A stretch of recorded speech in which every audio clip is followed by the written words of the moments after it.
శ్రీగురుభ్యో నమః. ఓం గురుబ్రహ్మా గురుర్విష్ణుః గురుర్దేవో మహేశ్వరః గురుః సాక్షాత్ పరం బ్రహ్మ తస్మై శ్రీ గురవే నమః. దృగ్దృశ్య వివేక సారం. ఇంతవరకు చెప్పుకున్నటువంటి శ్లోకముల యొక్క సారాంశము సమ్మరీ ఫామ్లో చెప్పుకొని ఈరోజు ముగించుదాం.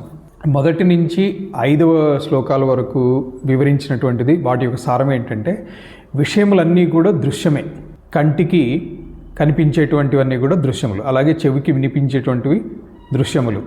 ఇదే విధంగా నాసేంద్రియానికి, ఘ్రాణేంద్రియానికి, అలాగే జిహ్వేంద్రియానికి, చర్మానికి, త్వక్కి స్పర్శ, ఇవన్నీ కూడా దృశ్యములే.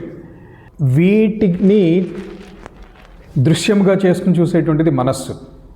అంటే ఇంద్రియములు విషయముల దృష్టిచే దృక్కు, ఇంద్రియాలకి ఇంద్రియ విషయములు దృశ్యము. అలాగే మనస్సుకి ఇంద్రియములు దృశ్యములు, ఇంద్రియముల దృష్టితోటి మనస్సు దృక్కు అవుతుంది. సో దీన్ని ఇంకొకలా చెప్పాలంటే, మనస్సు యొక్క దృష్టితోటి ఇంద్రియములు దృశ్యము. అంటే ఇంద్రియములు విషయముల దృష్టితో చూస్తే దృక్కు, మనస్సు యొక్క దృష్టితో చూస్తే దృశ్యము. ఇదే విధముగా మనస్సు ఇంద్రియములకు దృక్కు అయినప్పటికీ సాక్షికి దృశ్యం.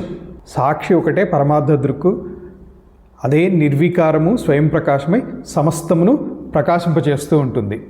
తర్వాత 6 నుంచి 12 వరకు బుద్ధి యందు చిచ్ఛాయ అనుకున్నాము. చిదాభాసం యొక్క సంబంధంతో అహంకారము, అంతఃకరణం అనేటువంటి 2 విభాగాలు కనిపిస్తాయి. అహంకారానికి చిదాభాసంతో సహజము, అలాగే దేహముతోటి కర్మజము, సాక్షితోటి భ్రాంతిజము అనేటువంటి 3 రకములైనటువంటి తాదాత్మ్యత ఉన్నది. సహజ తాదాత్మ్యానికి నివృత్తి లేదు, కర్మజ తాదాత్మ్యానికి కర్మక్షయము చేతను, భ్రాంతిజ తాదాత్మ్యానికి జ్ఞానము చేతను నాశం కలదు.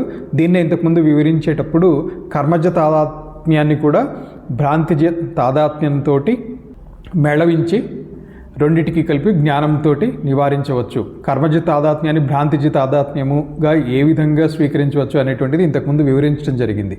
ఈ అహంకార తాదాత్మ్యము సుషుప్తి యందు లయమై ఉండి స్వప్నములో సగంగా ఉంటుంది, అర్థం ఉంటుంది.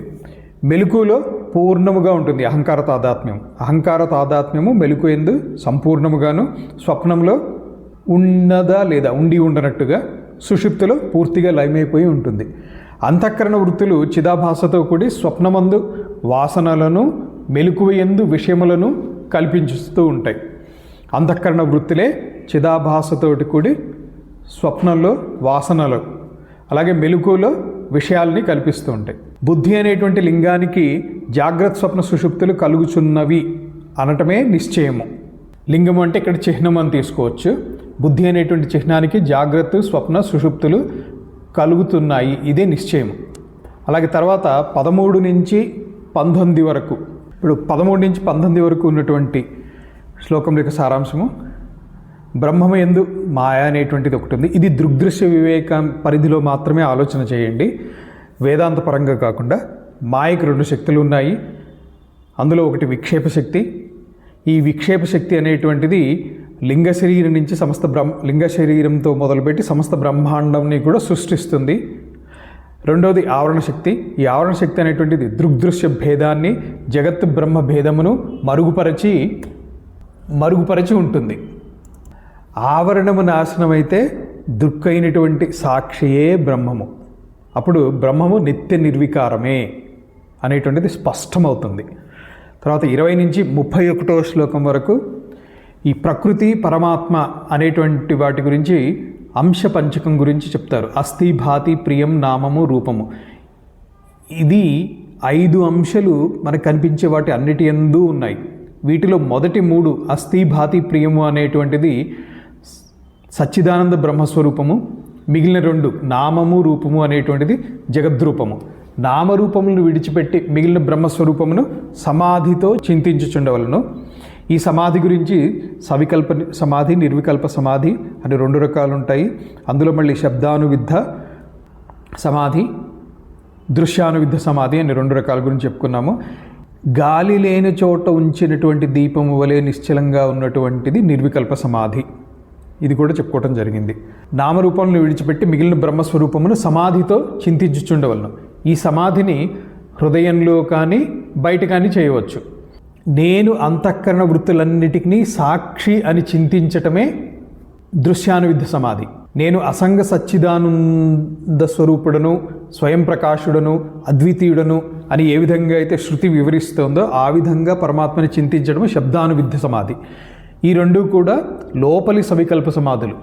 ఇదే విధంగా సన్మాత్రమును సచ్చిదానంద పరబ్రహ్మ స్వరూపాన్ని, ఆ పరమాత్మని నామరూపముల నుంచి విడదీసి చింతించటం అనేటువంటిది దృశ్యానువిద్ధము. సచ్చిదానంద అఖండైక రసమని చింతించుట శబ్దానువిద్ధము. ఈ రెండు బాహ్యమైనటువంటి సవికల్ప సమాధులు.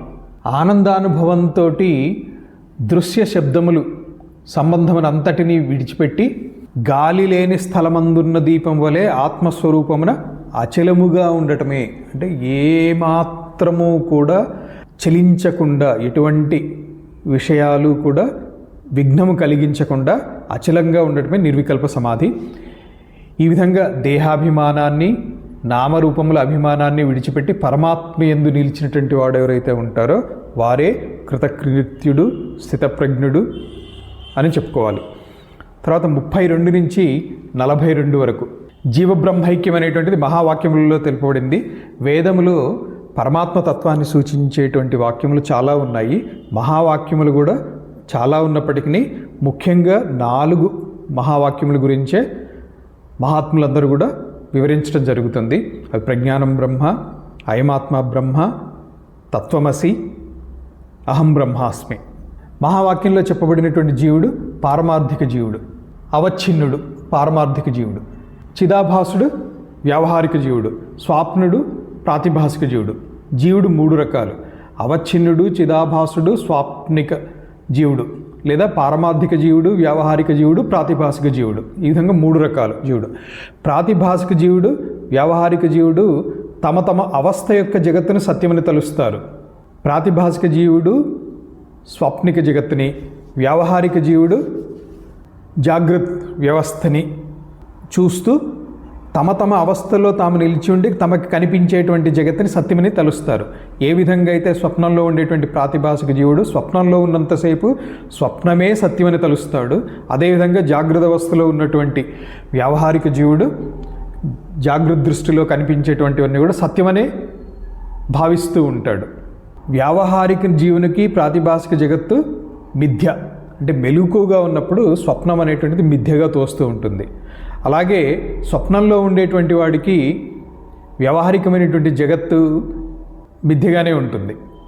అదే పారమార్థిక జీవుని విషయం తీసుకుంటే, పారమార్థిక జీవుడు అంటే సుషుప్తి అవస్థలో ఉన్నటువంటి స్థితిలో ఉన్నటువంటి జీవుడు వ్యావహారిక జగత్తును, అంటే జాగృత అవస్థలో చూసేటువంటి జగత్తును, ప్రాతిభాసిక జగత్తు స్వాప్నిక జగత్తును, ఈ రెండింటిని కూడా మిథ్యగానే భావిస్తాడు. లేదా అసలు నిజానికి అక్కడ ఏమీ గోచరించదు. కాబట్టి ఈ రెండు మిథ్యగానే ఉంటాయి. వ్యావహారిక జగత్తు మిథ్యే సుషుప్తిలో ఉన్నప్పుడు, స్వాప్నిక జగత్తు కూడా మిథ్యే. ఇంకొకలాగా చెప్పాలి అంటే, పారమార్థిక జీవుడు సుషుప్తి అవస్థలో తాను బ్రహ్మము అనుట తప్ప ఇంక దేనిని కూడా కాంచడు. దీనినే బ్రహ్మము అనే మహావాక్యములు చెప్తున్నాయి. అలాగే 43 నుంచి 46 శ్లోకాల వరకు ఈ విధంగా పారమార్థిక జీవుడు సచ్చిదానంద బ్రహ్మము, ఇతని సచ్చిత్ ఆనందములే వ్యావహారిక జీవునికి అతని ద్వారా ప్రాతిభాసిక జీవునికి సంక్రమించాయి. అంటే జాగృత అవస్థలో ఉన్నటువంటి జీవునికి అతని ద్వారా స్వప్నావస్థలో ఉన్నటువంటి జీవునికి ఇవి సంక్రమించాయి. ప్రాతిభాసిక జీవుడు లేనప్పుడు అతని యొక్క సచ్చిదానందము వ్యావహారిక జీవునిలో చేరిపోయి ఉంటుంది. అదేవిధంగా వ్యావహారిక జీవుడు యాక్టివ్గా లేనప్పుడు, అంటే అతడు అయితే సుషుప్తిలో అవుతాడు, లేదా సమాధి స్థితిలో అవుతాడు. ఇలాంటి స్థితుల్లో ఈ వ్యావహారిక జీవుడు లయమైనప్పుడు ఈ సచ్చిత్ ఆనందములు సాక్షి చైతన్యమునందే ప్రవేశిస్తాయి. ఓం తత్సత్. ఓం సహనావతు సహనౌ భునక్తు సహ వీర్యం కరవావహై తేజస్వినావధీతమస్తు మా విద్విషావహై. ఓం శాంతి శాంతి శాంతి. ఓం తత్సత్.